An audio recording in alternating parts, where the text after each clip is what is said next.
नमस्कार। आज हम एक ऐसे विषय पर बात करने वाले हैं जो आजकल हर पेरेंट के लिए बहुत जरूरी हो गया है। ये टॉपिक है वो डिजिटल दुनिया जिसमें हमारे बच्चे बड़े हो रहे हैं। ये एक ऐसे युद्ध के मैदान जैसा है जिसे हम हमेशा देख तो नहीं पाते, लेकिन इसके नियम और इसके खतरे असली दुनिया जितने ही सच हैं। चलिए एक आंकड़े से शुरुआत करते हैं जो इस समस्या की गंभीरता को दिखाता है। साल 2017-2018 में 9वीं से 12वीं क्लास के 16% टीनेजर्स को इलेक्ट्रॉनिक रूप से बुली किया गया था। यानी हर 6 में से एक बच्चे ने ऑनलाइन उत्पीड़न का सामना किया है। तो जाहिर है ये कोई छोटी मोटी बात नहीं है, ये एक बहुत बड़ी चुनौती है। अब देखिए, ये हमारे जमाने वाले स्कूल की दादागिरी जैसी नहीं है, जहां दिन खत्म होने पर सब घर आ जाते थे और सेफ महसूस करते थे। डिजिटल दुनिया का स्कूल का मैदान तो 24 घंटे सातों दिन खुला रहता है, और इसके नियम और इसके जोखिम दोनों ही बिल्कुल अलग हैं।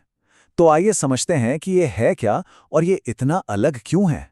तो stopbullying.gov के हिसाब से साइबर बुलियिंग किसी भी तरह की दादागिरी है जिसमें इलेक्ट्रॉनिक टेक्नोलॉजी का इस्तेमाल होता है। मतलब इसमें भद्दे टेक्स्ट मैसेज भेजना, सोशल मीडिया पर किसी की शर्मिंदा करने वाली तस्वीरें पोस्ट करना या किसी के बारे में झूठी अफवाहें फैलाना, ये सब शामिल है। इसके कई रूप हो सकते हैं और हर रूप तकलीफदेह होता है। तो सवाल ये उठता है कि साइबर बुलिंग पारंपरिक यानी ट्रेडिशनल बुलिंग से इतनी अलग क्यों है? इसका जवाब इसकी 3 खासियतों में छिपा है जो इसे एक अलग और अक्सर ज्यादा खतरनाक चुनौती बना देती हैं।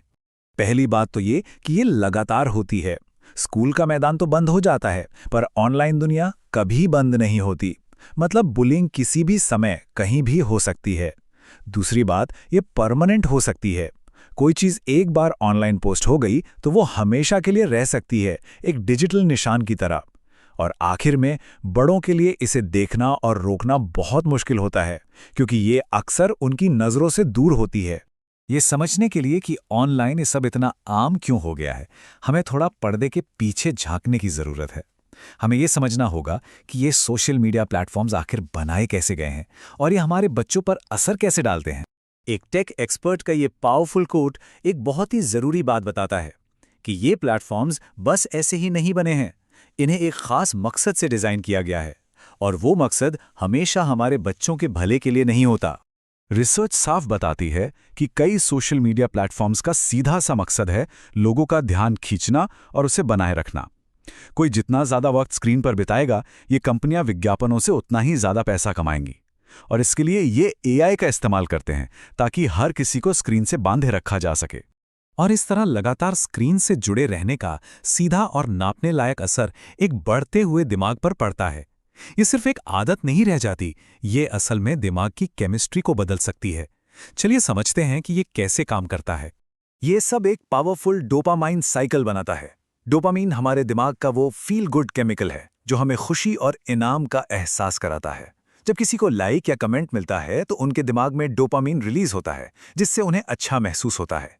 और बस इसी अच्छे एहसास को दोबारा पाने के लिए लोग बार बार फोन चेक करते हैं। ये एक लूप बन जाता है जो किसी भी दूसरी लत की तरह ही काम करता है। स्टडीज बताती हैं कि इससे दिमाग के जरूरी हिस्सों में स्ट्रक्चरल बदलाव भी आ सकते हैं। जैसे ये टेबल दिखाती है, ये प्रीफ्रंटल कॉर्टेक्स पर असर डाल सकता है जो फैसला लेने के लिए जरूरी है, और एमिगडाला पर भी जो इमोशंस को कंट्रोल करता है।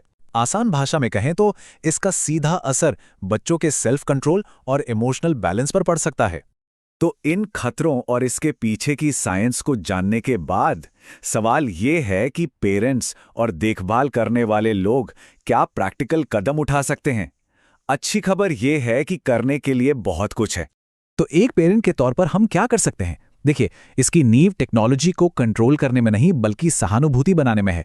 मतलब बच्चों को यह सिखाना कि हर स्क्रीन के पीछे एक असल इंसान है जिसकी अपनी फीलिंग्स हैं, और ऑनलाइन कही गई बातों का असली दुनिया में भी असर होता है।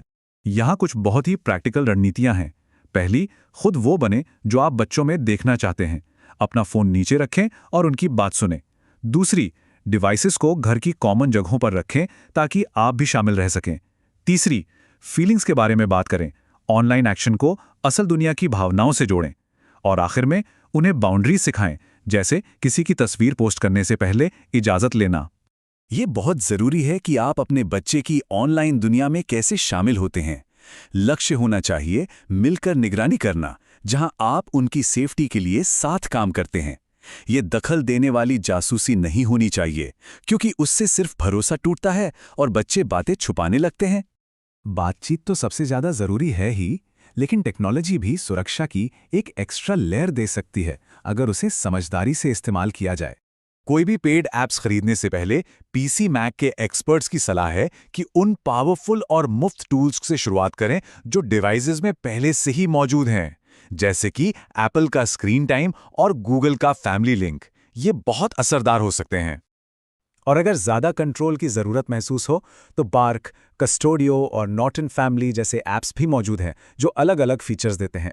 जैसे बार्क एआई की मदद से कंटेंट पर नज़र रखता है, तो कस्टोडियो लोकेशन ट्रैकिंग में माहिर है। यह इस बात पर निर्भर करता है कि परिवार की ज़रूरतें क्या हैं। लेकिन याद रखने वाली सबसे ज़रूरी बात यह है, कोई भी सॉफ्टवेयर खुली बातचीत और भरोसे की जगह नहीं ले सकता।